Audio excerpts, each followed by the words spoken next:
Ini memberdayakan dan mensejahterakan masyarakat. Itu fungsi di bidang pemerintahan. Adapun yang kami ambil dalam pokok permasalahan dalam diskusi pada sore hari ini pada teman-teman sepakat, yaitu masalah Kantinmas di wilayah kita.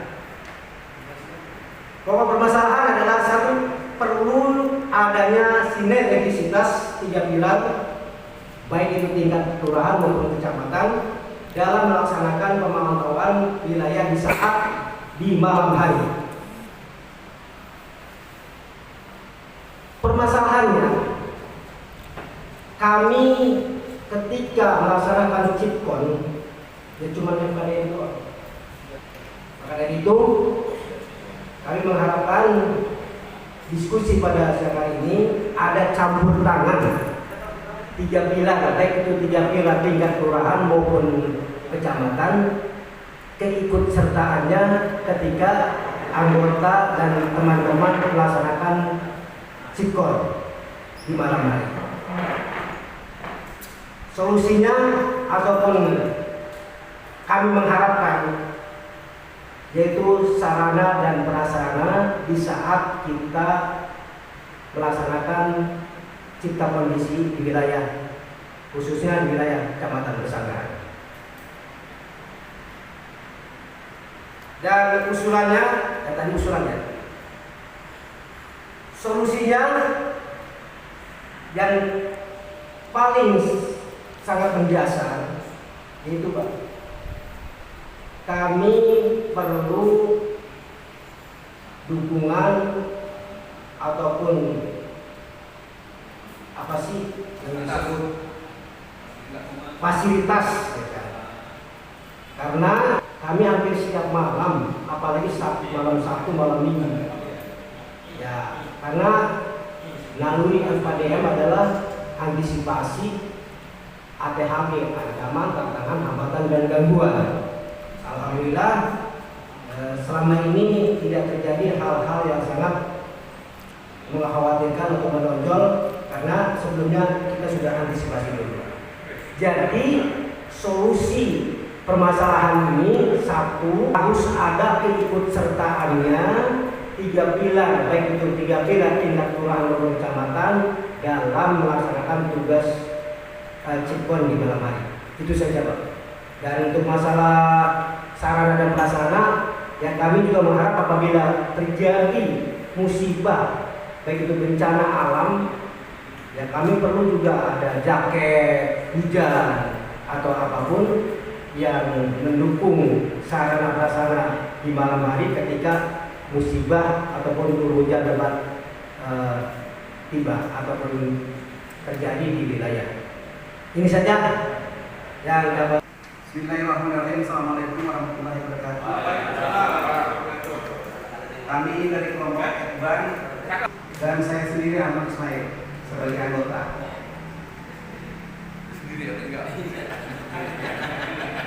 Ekban memilih tema adalah banjir.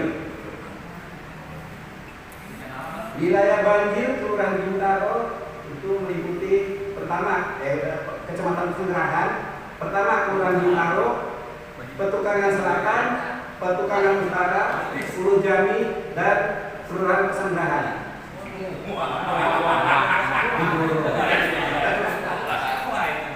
Penyebab kebanjiran pertama, curah hujan yang tinggi. Kedua, saluran air yang mampet. Ketiga, pendangkalan di kali. Keempat, sampah. Solusi pertama, perlunya sumber resapan air oleh pengecekan oleh instansi terkait. Pengecekan maksudnya pengecekan sumber resapan itu, pendangkalan, banyak sampah atau bagaimana. Kedua, perlunya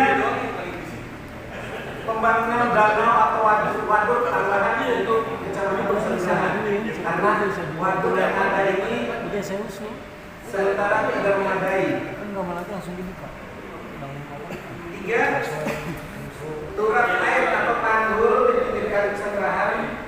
dipertinggi dari yang ada sekarang. Berikutnya, penegakan hukum untuk warga yang membuang sampah sembarangan dengan memasang spanduk himbauan untuk tidak membuang sampah sembarangan. Berikutnya, rutinitas kerja bakti untuk membersihkan saluran air di tingkat RT dan RW masing-masing. Berikutnya, pengerukan kali secara berkala oleh pihak-pihak terkait. Lanjut, gorong-gorong diperbesar karena gorong-gorong yang ada sekarang ini dengan volume yang ada itu tidak memadai, makanya airnya kemana-mana larinya. Proyek ini, proyek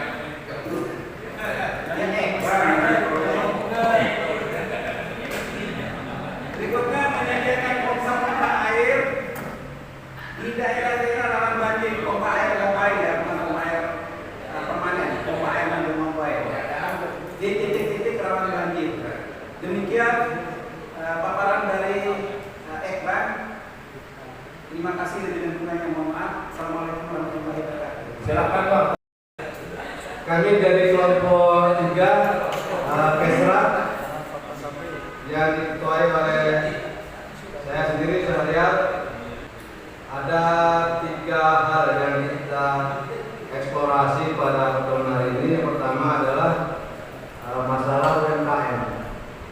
Yang kedua itu masalah kesehatan.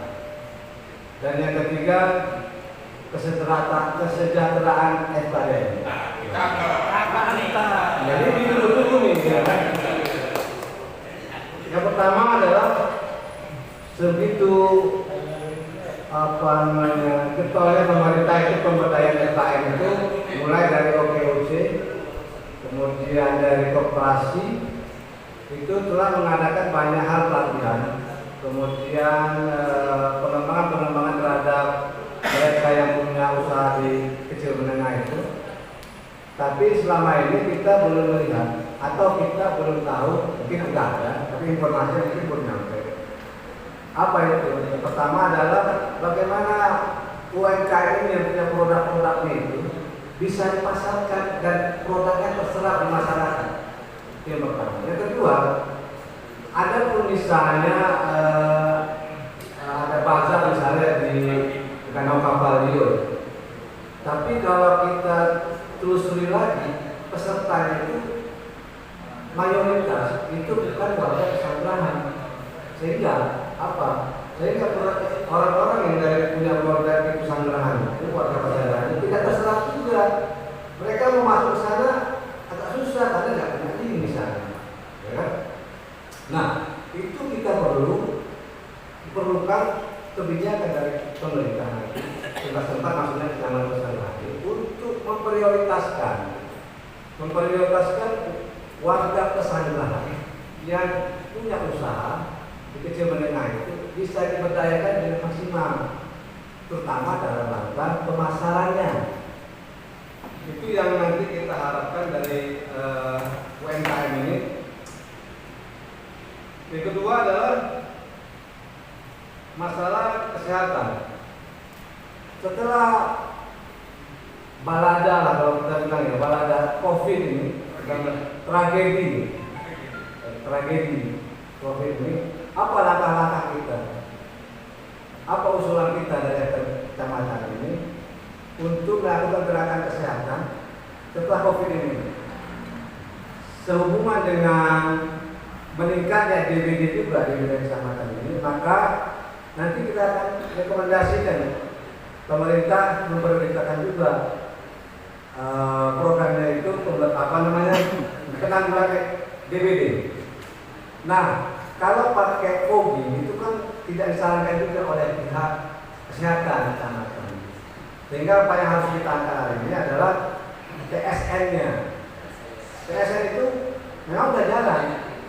Dan yang paling kita prioritaskan lagi adalah PSN mandiri. Nah, sebagai kontrolnya, bagaimana cara mengontrol atau cara mendidik masyarakat itu PSI Mandiri itu bisa berjalan dengan baik tanpa harus ada setiap hari ada kontrol dari pihak kecamatan. Dan yang ketiga adalah masalah kesejahteraan FKDM. Untuk itu saya akan bacakan saja langsung rekomendasi dari kelompok 3 yaitu Kesra. Yang pertama, pihak pemerintah sekiannya harus bisa menyediakan pasar murah, gitu ya, dalam tempat, baik itu dalam pemasarannya di tempat-tempat lahan yang milik pemerintah punya tempat usaha. Kemudian yang kedua adalah pendampingan pemasaran itu, prasarannya apa saja yang harus diperlukan, apa saja izin yang diperlukan, gitu kan, sehingga mereka bisa melakukan usaha di tempat yang telah ditentukan oleh tempat pembinaan dan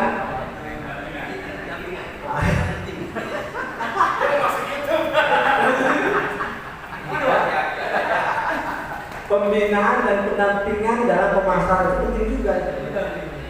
Iya, ya, pendampingan dan pembinaan untuk pemasaran itu sangat penting. Karena apa? Mereka perlu tahu seperti apa teknik pemasarannya supaya lebih usaha mereka lebih maju lagi, gitu. Agar produk-produk mereka lebih bisa terserap dengan cepat di warga sekitar. Yang kedua, rekomendasi kita yang menyangkut DBD.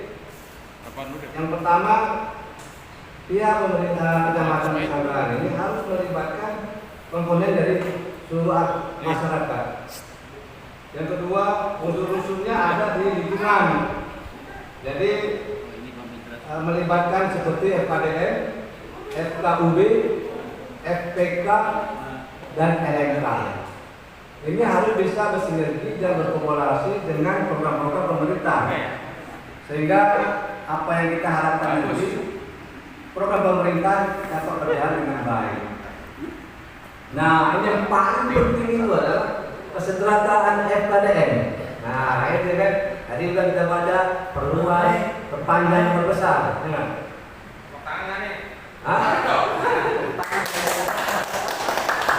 Yang pertama, OP disesuaikan dengan UMP yang berlaku di DKI Jakarta.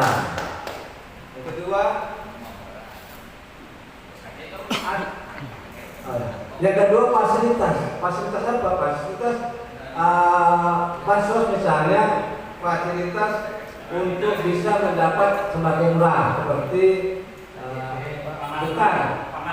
pangan murah melalui kartu ATM, macam-macam itulah ya. Nah, jadi kita kalau belanja itu lebih murah lagi pakai ATM-nya itu. Dapat motor, Bang, dapat motor. Yang ketiga, fasilitas lainnya termasuk KJP anak, kemudian yang lain-lain lah ya, fasilitas bansos lainnya itu FKDM disarankan diprioritaskan juga. Terus kalau kerjaan itu kita udah berdaftar belum? Nah, itu lewat lah. Iya, mandiri. Ya, jadi rekomendasi kita termasuk tulis ketenaga kerjaan. Kesehatan dulu. Saya kira itu yang bisa kami rekomendasikan dari kelompok kesejahteraan ini.